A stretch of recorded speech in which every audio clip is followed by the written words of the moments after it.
Everybody is going to have a personal intelligence in their pocket, a smart and capable aide, a chief of staff, a research assistant, constantly prioritizing information for you, putting together the right synthesized nugget of knowledge that you need to take action on at any given moment. And that for sure is going to make us all much, much smarter and more capable. Does that part of it sound appealing to you, Yuval? Yes, absolutely. I mean, again, if there was no positive potential, we wouldn't be sitting here. Nobody would develop it. Nobody would invest in it. It's so appealing. The positive potential is so enormous in everything, again, from much better healthcare, higher living standards, solving things like climate change. This is why it's so tempting. This is why we are willing to take the enormous risks involved. I'm just worried that in the end the deal will not be worth it. So Yuval, a man who doesn't use a smartphone very much, you listen to this. Does this fill you with horror, and do you agree with it? Do you think that's the kind of thing that is likely to happen in the next 5 years? I would take it very seriously. I don't know. I'm not coming from within the industry, so I cannot comment on how likely it is to happen. But when I hear this as a historian, for me, what we just heard, this is the end of human history. Not the end of history, the end of human-dominated history. History will continue with somebody else in control.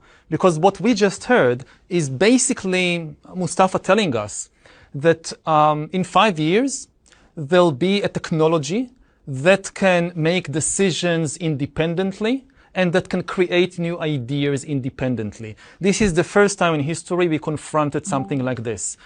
In the next 5 years, the frontier model companies, those of us at the very cutting edge who are training the very largest AI models, are going to train models that are over 1,000 times larger than what you currently see today in GPT-4. And with each new order of magnitude in compute, that is 10x more compute used, we tend to see really new capabilities emerge. And we predict that the new capabilities that will come this time over the next 5 years will be the ability to plan over multiple time horizons. Instead of just generate new text in a one shot, the model will be able to generate a sequence of actions over time. And I think that that's really the character of AI that we'll see in the next 5 years. Artificial capable AIs. AIs that can't just say things, they can also do things. Just a century ago, a kilo of grain would have taken 50 times more labor to produce than it does today. That efficiency, which is the trajectory you've seen in agriculture, is likely to be the same trajectory that we will see in intelligence. Everything around us is a product of intelligence, and so everything that we touch with these new tools is likely to produce far more value than we've ever seen before. And I think it's important to say, these are not autonomous tools by default. These capabilities don't just naturally emerge from the models.